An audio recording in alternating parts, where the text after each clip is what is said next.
On this episode of AV Week, we take a deep dive into the CEDIA and CI Expo, the future of virtual control, and the winners and losers when manufacturers play nice. All that and more next on AV Week. The network for the AV industry. What are you listening to? This is AV. This is AVNation. This is AVNation. We can't say the future without AI. I mean, there's no way around it. 50% of workers now believe AI is going to improve their experience. When I come into the meeting room, I need a way to incorporate my AI with what's going on in the meeting. It's almost a bring your own AI type of a concept. Most of what we do in our day-to-day is going to change significantly. Hear the latest AV trends and predictions in this episode of Crestron's Smarter Spaces podcast on your preferred podcast platform. This is AV Week, episode 630, recorded Friday, September 15th, 2023. Virtual AV. This is AV Week, your weekly wrap of the biggest AV news and information. My name is Tim Albright. I am your host. With us to discuss the news and information we have gathered this week. First and foremost, a young lady I got to meet in person at CEDIA last week, Samantha Potter from Allen Heath. Welcome, ma'am. Thank you. Good to be back. Yeah, absolutely. And you need to check out her podcast from ProSound Web. It is, especially if you're in the house of worship, but even if you're not, it's a fantastic podcast, and we'll talk about that at the end. Bill O'Donnell has a new job. We're going to blame, Tim Van Wart for this, but he works for Rutgers. How are you, sir? I'm doing fantastic. I'm back in the realm of higher ed, and funny enough, you can actually catch me and Tim. Tim will actually be speaking over at E4 next week, I believe, or the week after. Something like in New Jersey. And last but not least, the illustrious Mr. Brock McGinnis from Nationwide. Welcome, sir. Pleasure and an honor to be invited back, Tim. Thank you so much. Absolutely. Thank you, sir. I mentioned the CEDIA. We're going to cover that in a second. But first and foremost, first story comes from us from our friends at AV Magazine. Extron has announced the immediate availability of the VCA 100 virtual control appliance. VCA 100 can host up to 30 IPCP, which is one of their control processors, Pro XI series virtual control processors on a single appliance. The VCA 100 is designed to work with within an organization's IT infrastructure, where AV and IT teams can use the web-based management console to monitor the health and status of deployed virtual control processors. Our friend Casey Hall said, quote unquote, the VCA 100 opens the door to a whole new design architecture for enterprise-wide control and automation. Real side note here, Extron is a sponsor of AVNation. Mr. McGinnis, we're going to start with you on this. Where do we see the need or the use of virtual control in AV right now? Well, the need for virtual control for those that were kind of locked into the Crestron ecosystem was you couldn't get a control processor. So I think that a lot of us have finally broken away from that, bad AV habit of needing a gray box for every single room and every single application. And I've started to think more like network, IT kind of folks, and saying, well, I need a control interface and I need a source for the code that's going to operate everything, but I do not need both those to be in boxes and in the same place. Casey is absolutely correct. It's a great opportunity. We have a lot of bad habits in AV, and the more that we become kind of like our IT brethren and sisterin, we're better off. All right, Bill, Brock brought it up, the gray black boxes that are in every single classroom, every single conference room. How long before those go bye-bye completely and, we're running on network? So in our case, we're already kind of starting to do that a bit more. In fact, I can give you from my previous, little in-between phase of higher ed, and that was working for the federal judiciary, in which case their stuff was, their stuff was 15 plus years old. and we had, I had a new boss who was very much a Cisco-oriented guy. And he went, yeah, let's just get he's like, let's just get the virtual box. And he's like, I'll get the touch panels and we'll just start going. He's like, I can't wait for these processors. I can't wait for the lead times to just go. But now, to answer your question on that one, I give it, well, right now, I'm looking at doing a tech refresh for rooms that, we're going to be rolling out over the next 2 to 3 years. They still have a physical box, but most of it is based off of, there's there's a web GUI, and we're partnering with a couple of manufacturers of here. The touch panel opens up the web GUI. The web GUI then points back to the virtual box. After that, there you go. We're kind of tired of getting here, the walled garden is wonderful. I don't want to be in the walled garden anymore. And if I can just jump back in, it all goes back to the days when we needed contact closures. You still need contact closures, though, don't you? Not very many. Projectors. I'm getting a lot. You can do that with a global cache box. It seems like I might be bucking against what everybody else is saying, but to me, even if it's centralized somewhere, there's got to be a black box someplace doing some of this in my eyes, and perhaps that's naive, but feels like there always will be. Accessing that black box from anywhere, 100%, that's where we're going, and I think that's how it should be. Anybody should be able to log into the system, see what's going on, and maybe even view or see or hear things as they're happening, 1000%. But I'm sort of the mind, the box is always going to need to be there. Our access to the box will be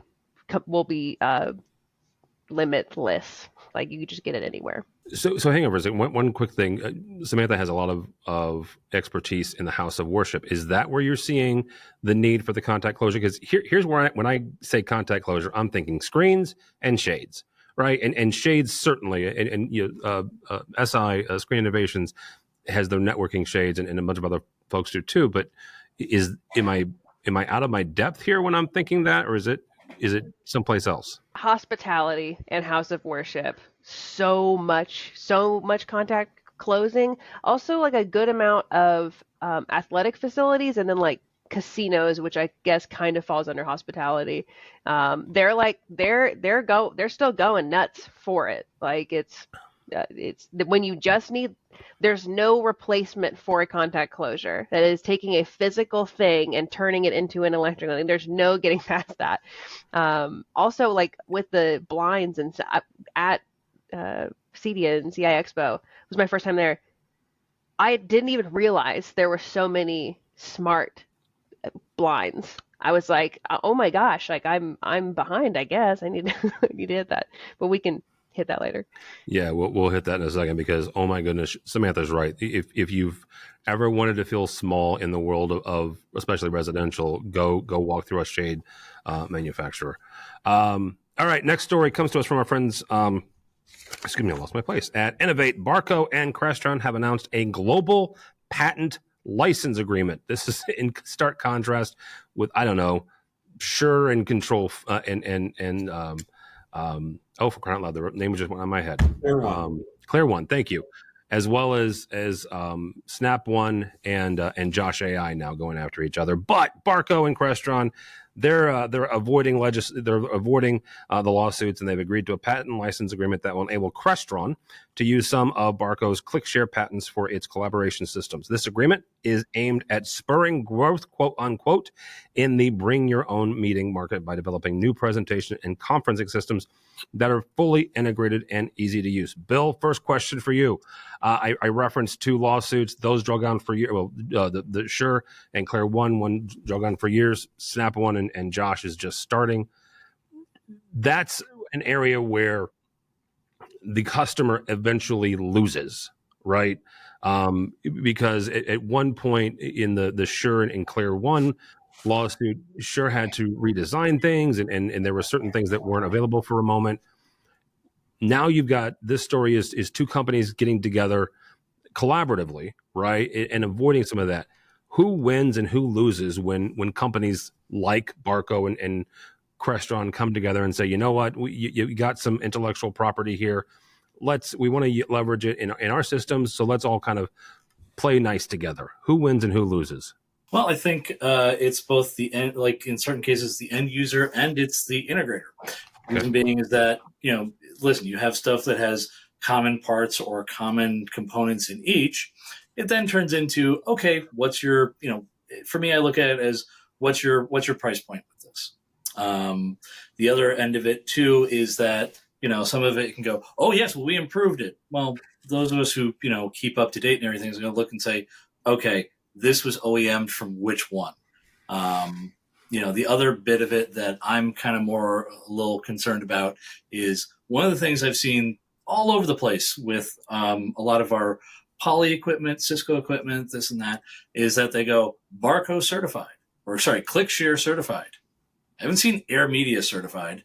And, I'm sorry, just from previous experiences and everything, one seems to be a little bit more open than the other. So maybe this whole thing was, here, let's nudge, let's actually play nice so this can actually, there's greater acceptance.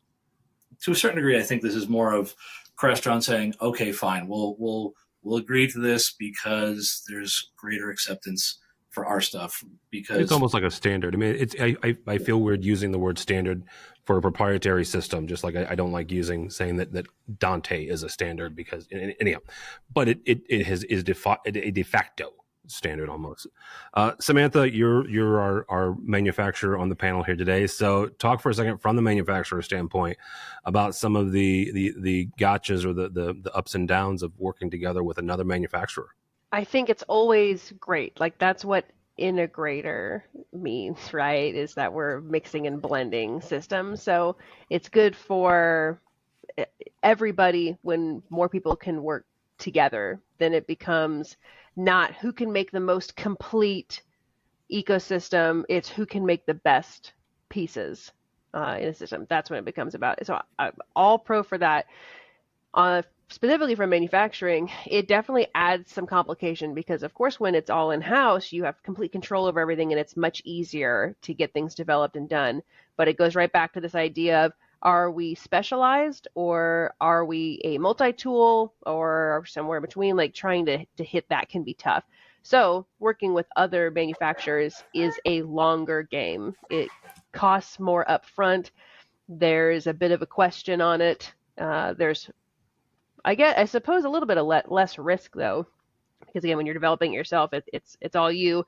If somebody else does it better and you partner with them, then that's great. It's not your problem. So personally, like for us at Allen Heath, we're pro doing that.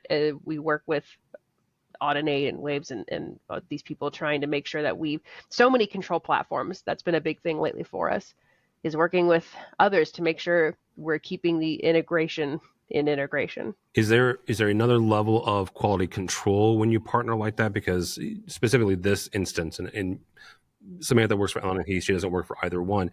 Is there another level of quality control then? Because you are leveraging somebody else's IP, right? Somebody else's intellectual property. They're doing the QC on that, and then you are able to also do a QC as well. Yeah, there's that really strange handoff where like what becomes whose problem. Yeah. And so sometimes there is a little bit of like no, it's not us, it's you. No, it's you, it's not us sort of deal. And that can be a little bit tough for the integrator, for the end user sometimes.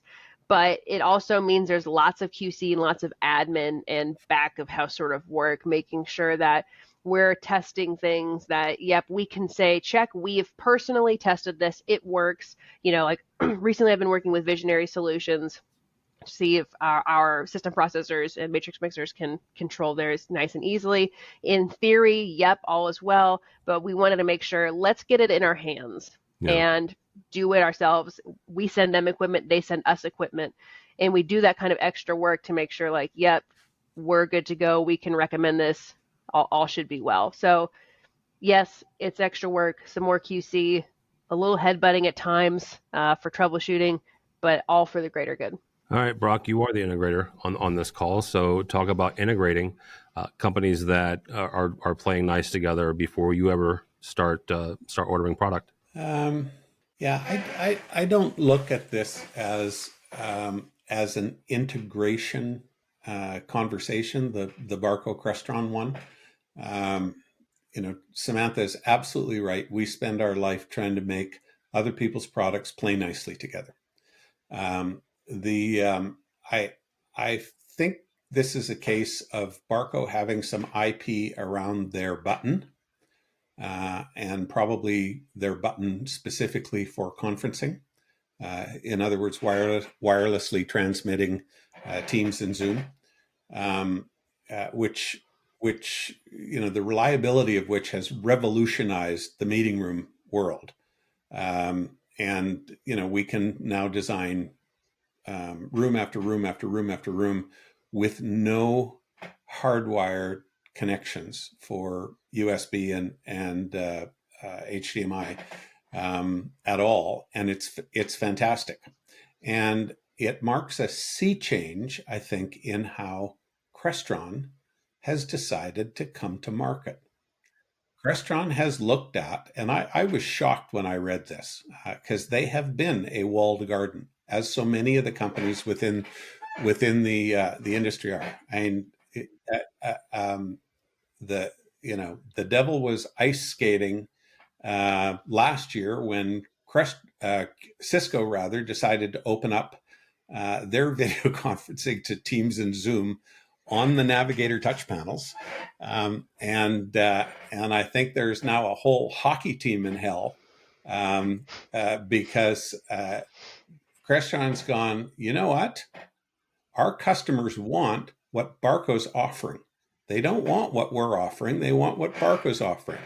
So we can wait a couple of years, and it cost us $1 gazillion in meeting room wireless sales because they're buying click shares rather than Air Media. The enterprise are, or we can write our friends at Barco a check for every Air Media with a button that we sell. We can tell people that it works exactly like the ClickShare, and they can make a greater proportion of their spend, and we can now integrate that into Flex and the other products that we are selling to the enterprise, and I think it's brilliant. And I wish that, and it's just some money that transfers back and forth. For a company to admit that they don't have all the best ideas, and that the customer's preferences are in fact better than anything that their engineers could come up with as a reason to create a product, I'm really happy. Never thought I'd live to see the day.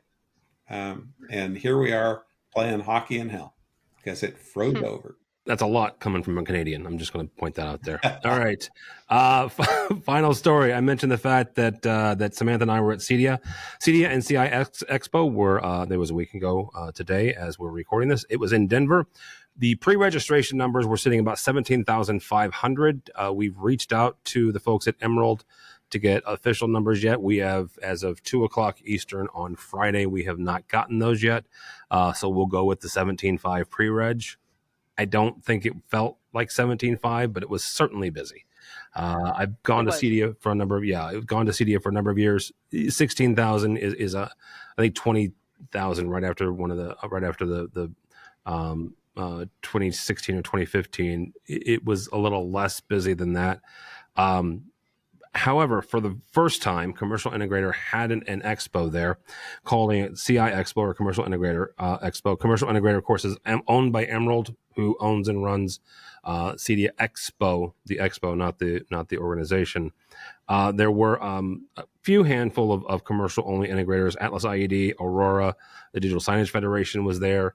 Absen technically had a booth. They just didn't have anything in it, and I'm still not being able to suss out why that was. You also had companies like Snap One, Sony, and Legrand that serve both markets. They had commercial segments in their booths. Sony had an entire wall of Bravia. Legrand brought Vadio and their UC solutions. So this is Tim, right? This is not the facts here. I don't feel like the CI part was fantastic. It was a nice start. I've said before that ISE, Integrated Systems Europe, is my favorite show for every year. And the reason I think it's my favorite show is because it has a nice combination of residential and commercial. There was not as much commercial there as I would have liked and seen, but it's the first year, right? So I'll give the team at Emerald, I'll give the team at CI a couple of years to figure this out. Samantha was there as well. Allen Heath did not have a booth, but Samantha was there. So Samantha, from your perspective, both from the CDA part and the CI part, what was your takeaways? This was my first residential show of any kind, so it was all like, as I mentioned earlier, this is a lot of blinds. Yes. I did not realize that there was this many companies making it. It makes absolute sense when you give it 5 minutes thought. Lots of TVs that I'm used to. Total agreement. ISE is just like, it's so wildly different, and it's just so developed. Yeah. It would literally take you 2 or 3 days to just like walk, like not even talking to people, just walking between the aisles. It would take you that long. Love that show. This could be that at some point, but it's definitely it was nice, but a little bit smaller than I was hoping for. I could see us having a booth and getting involved in years to come. Mm-hmm. So it was nice to watch it launch. They had some good classes. I sat in on some stuff.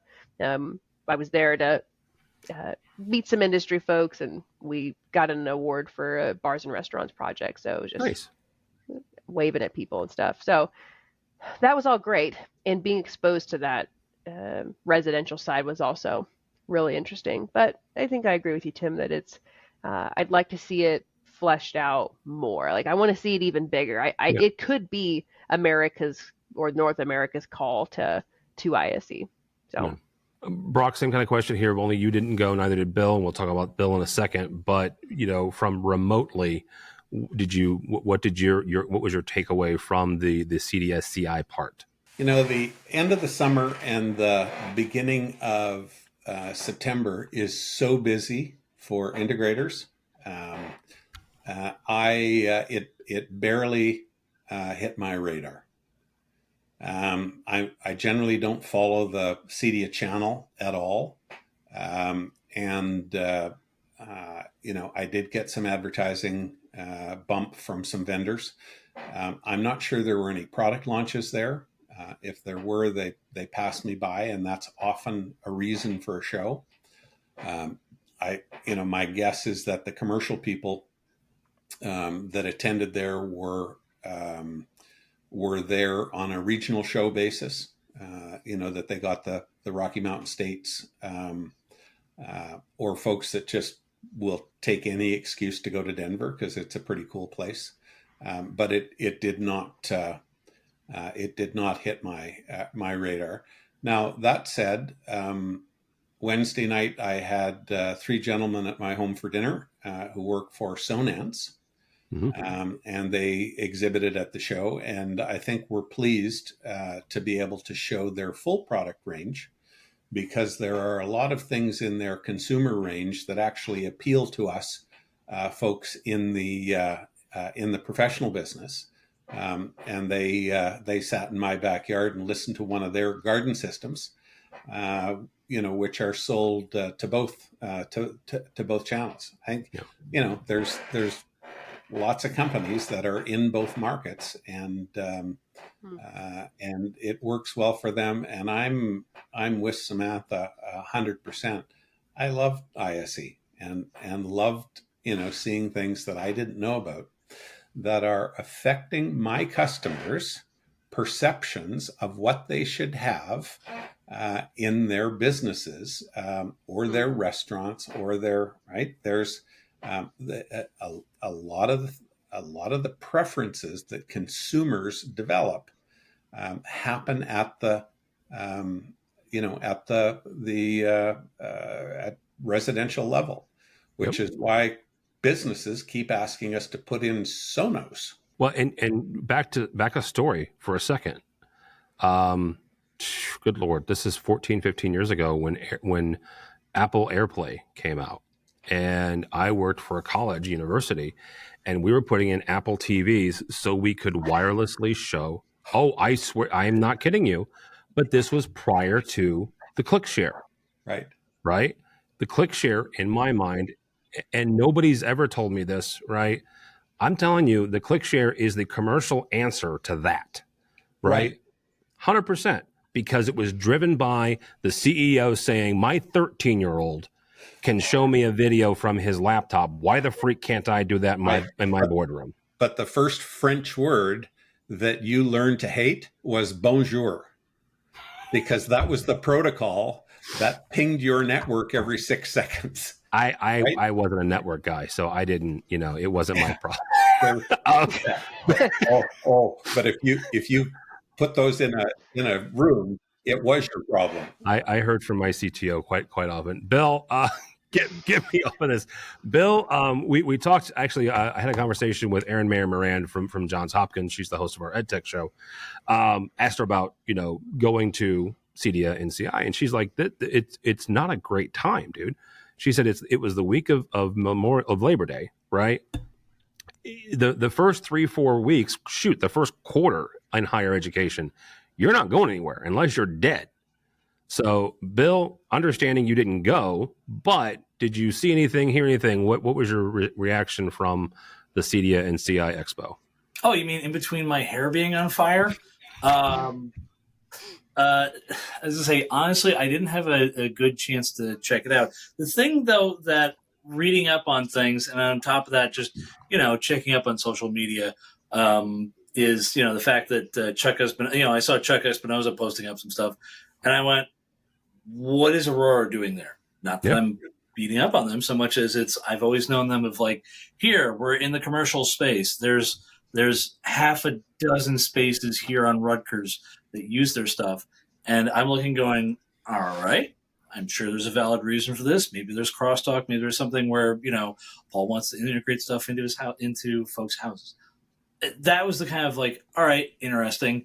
And then the other part of it was, amazingly enough, in part, that actually caused us to end up having a little chat with LeGrand, in that they actually are making us, like, we kind of looked at it and went, we wanted to go check out the show, but we hadn't had any time. So LeGrand actually went and said, you know what? We've got our AV Roadshow. How about we make a stop at your campus? And we're like, nice. Work it out with the campus folks. And literally the 29th, I'm just putting that out there for anyone who's interested, at least in the greater New York metro area. LeGrand's going to be making a stop at Rutgers Livingston campus. They'll be showing off their complete AV Roadshow stuff. So it was one of those kind of happy things of like, well, we can't go to it because we're really busy. We'll come to you. Okay, done. Yeah, okay. Bill mentioned Aurora. I did have a conversation with that team on Friday. And side note, this is anecdotal, right? That this is not, a peer-reviewed research part. It's me talking to the folks in Aurora. They said the vast majority of their people that came by their booth were inherently commercial. So I found that interesting, but I think Brock's right. It was a lot of Rocky Mountain area. I did notice the AVI SPL folks were there, the Denver team, right?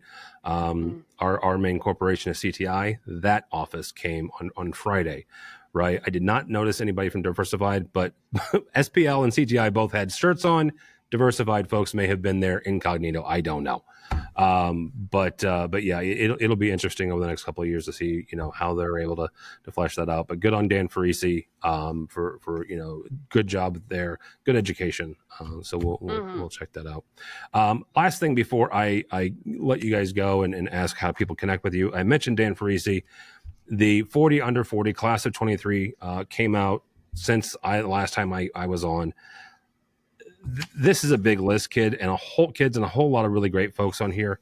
I'm just going to highlight. I was going to highlight a couple, and if you're not watching the video, there's a lot of highlighting here, but I have to mention these people. Christy Sarah, awesome educator from Sony. Ben Thomas, of course, over at Market Scale. Our good friend Erica Carroll at Mersive. She also hosts our Women in AV podcast. I met the young man Elijah Mounts. Actually, Samantha, you and I both met him at the CI part. His name is Elijah Mounts. and he works for Mount It, and I just think that's funny. Leanna Russell from Vistacom, Brent Yenzer, of course, from Moravian University, Haley Tooley, fantastic young lady. She now works for Harman, Noreen Eason, Christy Mitchell, our good friend who now works for Liberty AV, James King, the one and only Slack, higher education Slack guy. He now works for UNLV. Lauren Simon, who I've known for a long time, works for Crestron, another Crestron cohort there, Alex Paris, Victoria Rook, who helps out our buddy Steve Greenblatt at Control Concepts, and Jessica Edelberg, who I've gotten to know over the last couple of years at Avidex through my partnership with PSNI. So congratulations to them. Congratulations one and all. If you check out the socials, there was a small picture of a bunch of us that have made the 40 under 40. I was there. I was the oldest. That is all I'm going to say about that. Just that's it. Matt Scott was in person too. There's a good amount of us there. I was actually surprised. I was like, oh man, like I didn't know it was happening. I thought it was just like that year's 40 under 40s. I was like just hiding in the back. But it was like seeing everybody else. Like they had that big banner that had like all the years, and I was like, oh, this is cool. Like this is what we should be. Here's the like yearbook sort of deal. Like it was nice. Oh God, I can go check out my year. I think I was class of 2016. I wish that they would change the picture. Like your picture? Like... Mine specifically. This is all about me, Samantha. Yeah. Oh, sorry. Of course. Let's just say I've lost a pound or two since 2014. I'm just going to point that out there. All right. Thank you all so much. Samantha Potter, great to meet you in person finally, even though she only lives 4 hours that way for me. First time in person. How do people connect with you or Allen and Heath?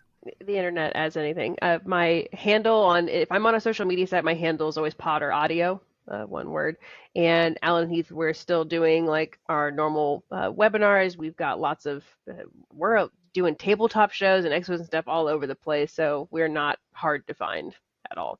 But we can check out our new CQ series and everything on allen-heath.com. And your podcast, please. Of course, yes. And then I have my podcast, which is, I mean, I'm nearing like 4 years or something of doing this, something nuts. So Church Sound Podcast, it's available on all of the popular podcasting platforms, and it's also available on prosoundweb.com. All right, very good. Mr. O'Donnell, welcome back to the world of higher education. We've sent flowers as our condolences. How do people connect with you? Oofa. Well, first off, by the way, for everyone, as I say, because Mr. Josiah Way has now gone over to UCLA, I have to now carry on the sporting the red Hawaiian shirt. So you can probably see me wrecking this for the foreseeable future. Tim might have to get the white one, so we're not twins. Anyway.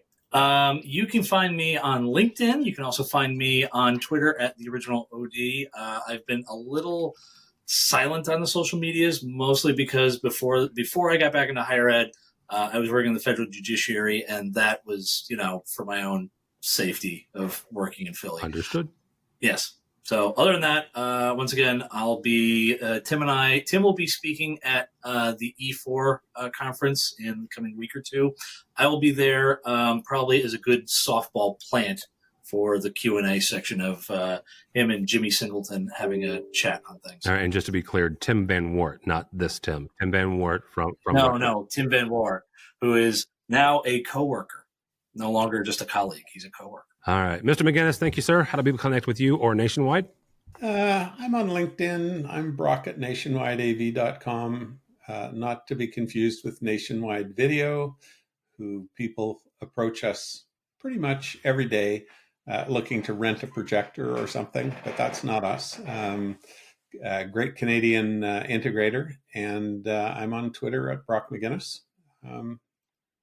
Generally approachable. And by the way, Noreen Essam was one of the 40 under 40 this year, and is, I believe, the only Canadian on this year's list. So I'll give Noreen a shout out. So you can never see her in the pictures because she's usually like too short. She's down at that. Sorry, Noreen. That was Brock McGinnis. There you go. For me, for Tim Albright, do not follow me on X or Twitter or whatever, or even LinkedIn, but go by the website if you would, please, avnation.tv. That's avnation.tv. You'll find this program and a host of others. I mentioned, I think, at least 2 or 3. We've got a number of really great ones. Mitchell is working hard in the background, pumping those out. AVWeek, EdTech, Women in AV, and all sorts of other control concepts. Our buddy Steve Greenblatt does State of Control, so check all those out, and the XR Star. But yeah, go by the website if you would, please, avnation.tv. That's avnation.tv. Thanks so much for listening. Thank you so much for watching. That's all the time we have for AV Week.